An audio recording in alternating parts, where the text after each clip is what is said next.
Michael is an old-school surfer and a Vietnam veteran, ranger and an appreciated Air Cav platoon leader. I have been following his page on Instagram, Vietnam365Days, for some time. He has a very honest and personal story on his page, where you can follow his original photos he shot during his service in 1968 to 1969, and I am convinced it's one of the biggest preserved collections of a personal tour. I was very happy when he saw my Vietnam videos and for the very supportive attitude on my Instagram, even though I'm just a real fake reenactor all the way from Sweden. So when I went to Los Angeles, I just had to take a detour to Malibu and meet up with the guy to hang out for a day.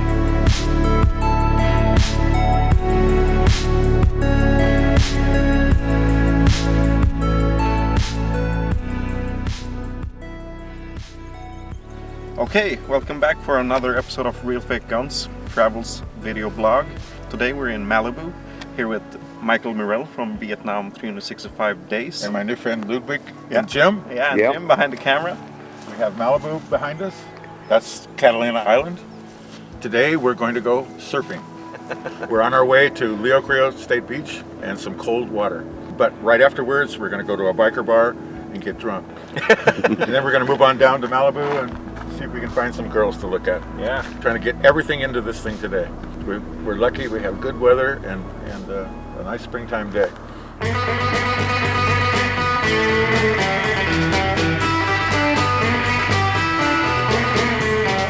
Listen to the king of the surf guitar. Listen to the king of the surf guitar. Listen to the king.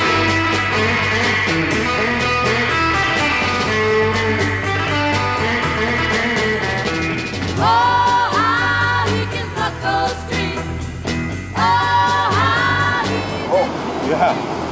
They're good surfers. Yeah. Are they the locals only type from Point Break? Yes. Yes. You gotta watch my ass. No, you're with me. Yeah. Point Break was filmed right before the bathrooms are. Wow, really?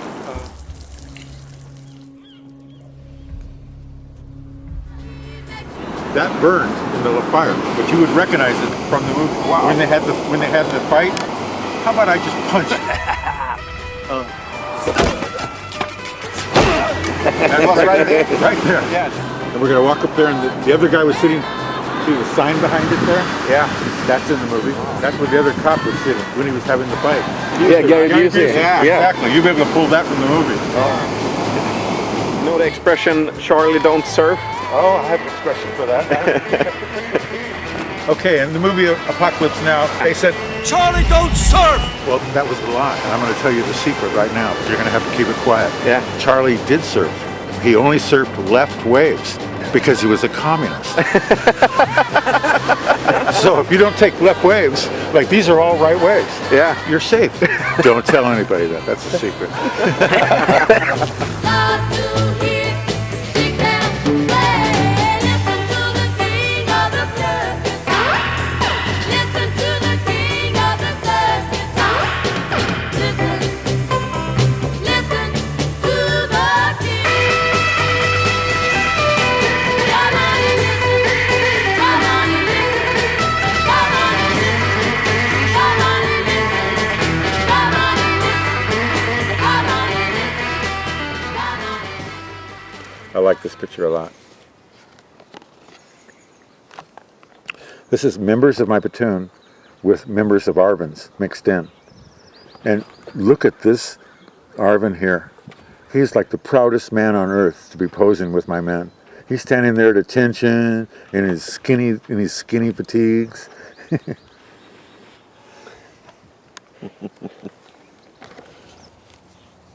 Here's my genuine stolen parts M16. My dad and I were very much conflicted about what I was doing there, and at one point he sent me that sticker as a peace offering because I was a kid. I was 20 years old. I was into cars, so he sent me the sticker, which was a little weird. I put it on the weapon. Okay, genuine stolen parts.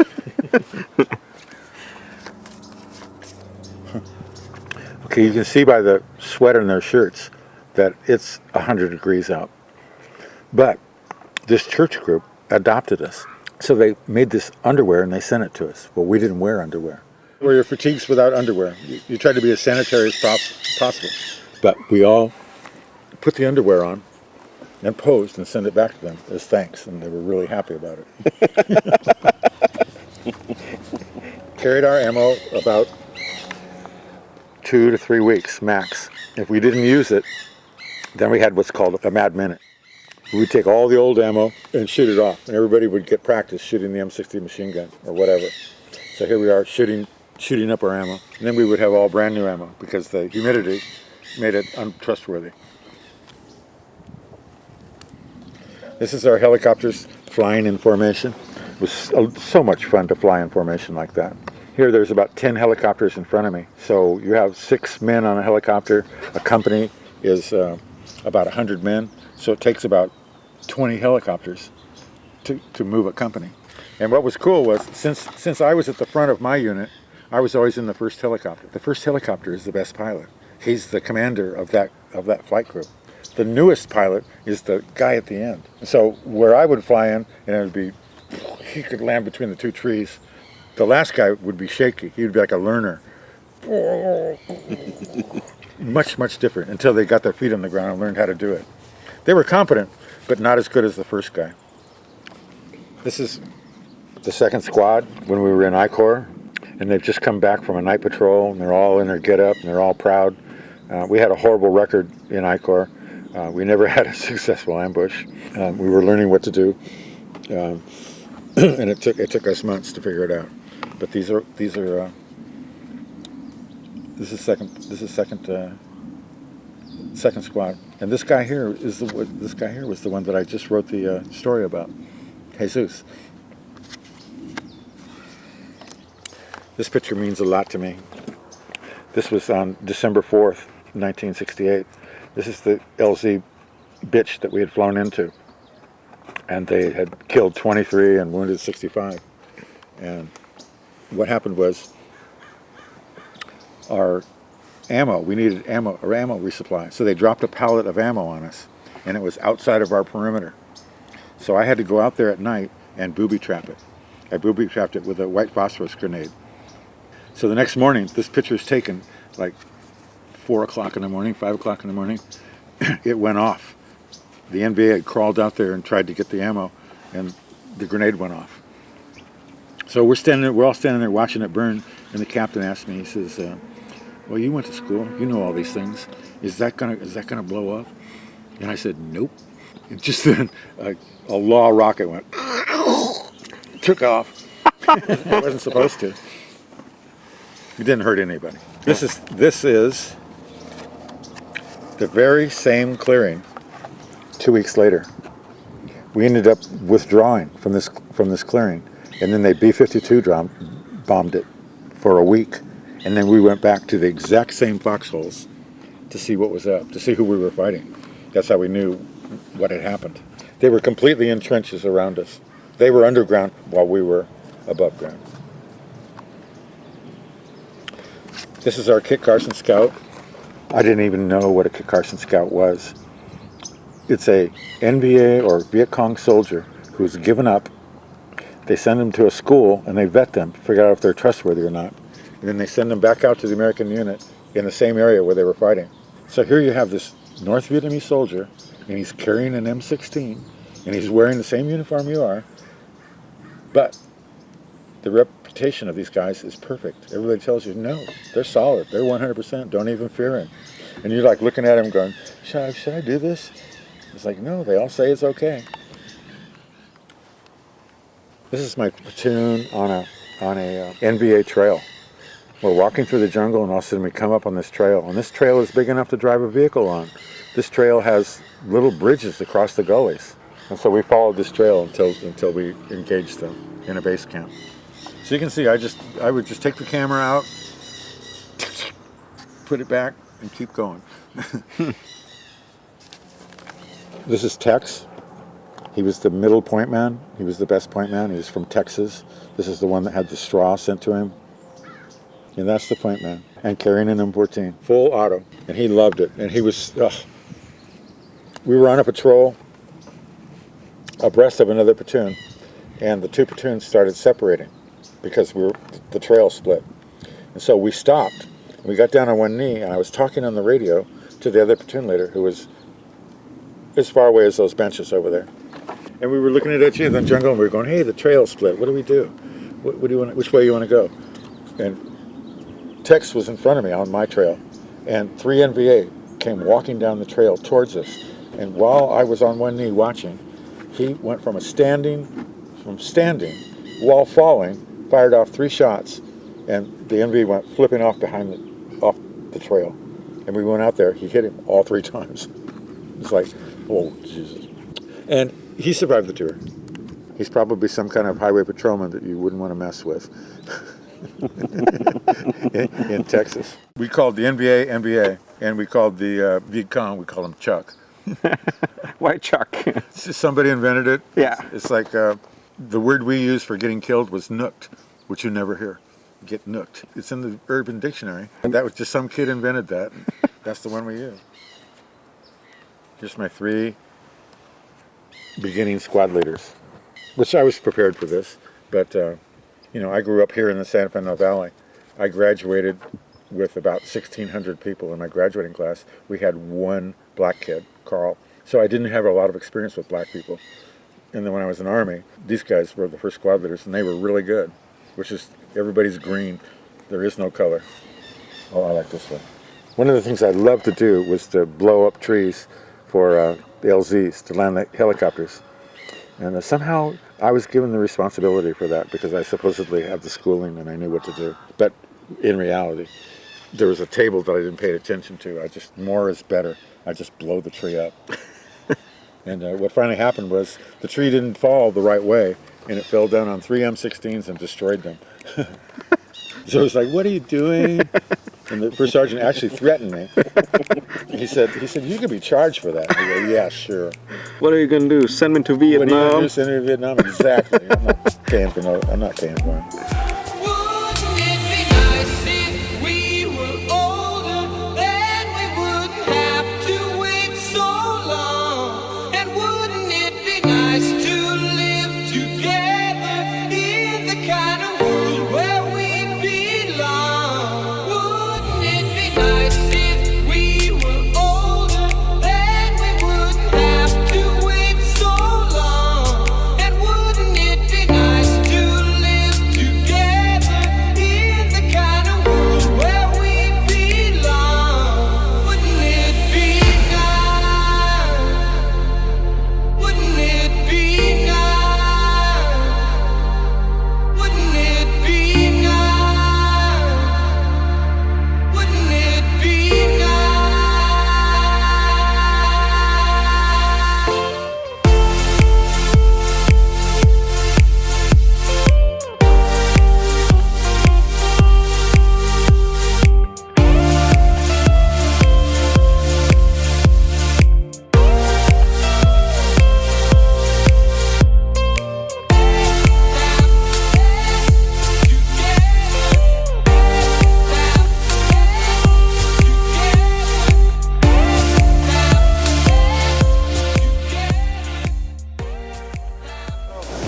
You can feel the freedom when you got the wave, but it was really hard standing up, and I got tired in my arms very fast. Big creds to Michael for being 73 years old and still do this like he's a teenager. Yeah. So how was it, Michael? It was fun. Yeah. You did so well. Thank you. What a beautiful day. Yeah, very beautiful day. It was so much fun, so refreshing. It's so cold. You did it. But turn around and look at it and see the whitewater a little bit. Yeah. Go. Yeah. Yeah. You'd be standing up really soon. Yeah? if you had consistent go-outs. Yeah. Yeah, because you're an athlete. Thank you. Well, it's One more thing added to what you are. You're just phenomenal. It's just a cameraman and gun sight, and you keep all those people in gross. A real world audience. Thank you.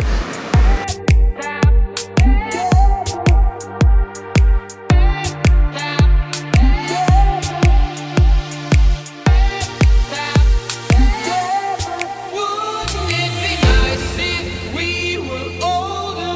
Then we wouldn't have to wait so long. And wouldn't it be nice to live together in the kind of world where we'd be? Well, I took these while I was there, and I sent the undeveloped film to my father, who developed it and printed it. But I was in Vietnam, so I didn't see the film until I got home. I looked at it; it was all interesting. I folded it up and packed it away, and it just stayed there for decades, 50 years until Ken Burns did his documentary, and he was showing that veteran. And I went, yeah, you know what? That veteran is not me. That's not the right story. That's not the right story to tell. I can tell a story that's more accurate. So then I took my photos out and started writing about them.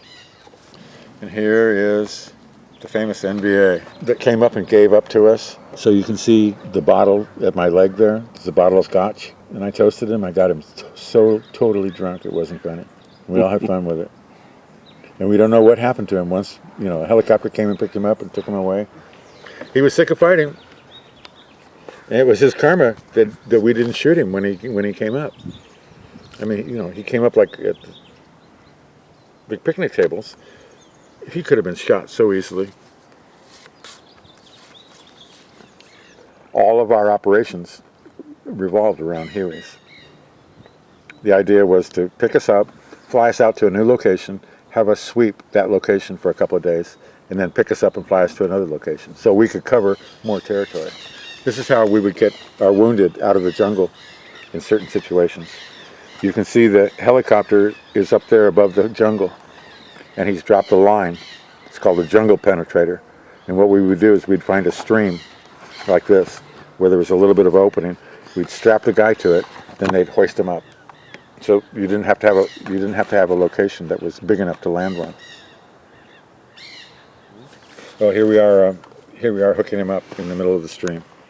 So what I have is just every day, whatever happened that day. These guys are loading out our equipment on the forward base camp. So this is called the log helicopter, logistics helicopter.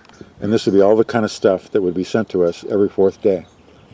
We would get 4 days worth of sea rations. If we needed water, we got water.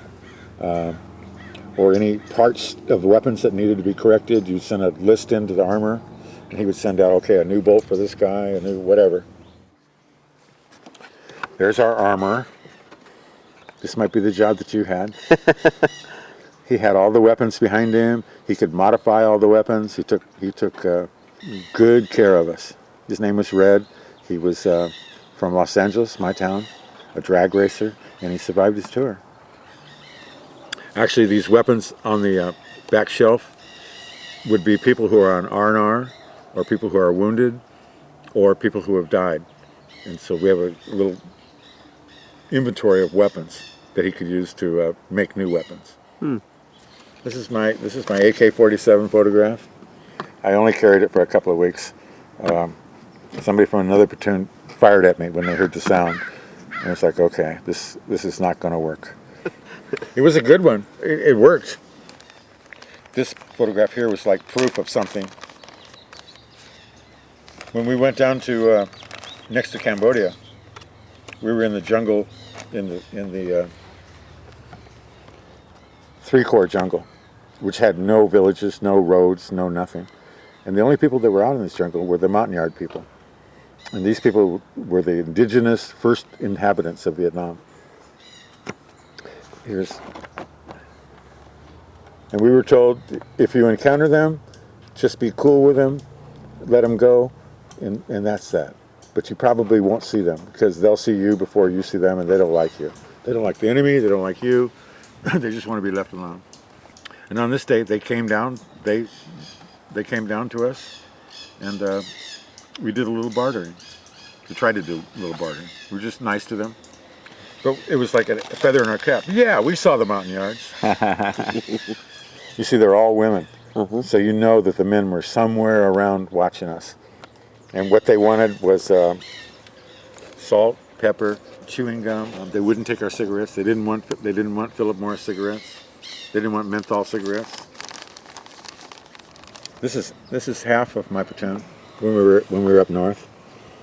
What I like about this picture is they all have such cool hats on, and there's a French fort in the background. This was on Highway 1. So this is about 15 guys. This is about half the platoon. There's another half. And of course, I've taken individual pictures of each one of them, and I know the story of each one. You've read many of the stories. This was super exciting. Super exciting. It's like sitting down with Indiana Jones and do a talk with him. Yeah. You're an adventurer. You know what? It is, and I'm not afraid. I'm not embarrassed to say that it's real. Like it just happens to be. Yeah. I don't take any credit for it. It just happens to be what it was. Yeah.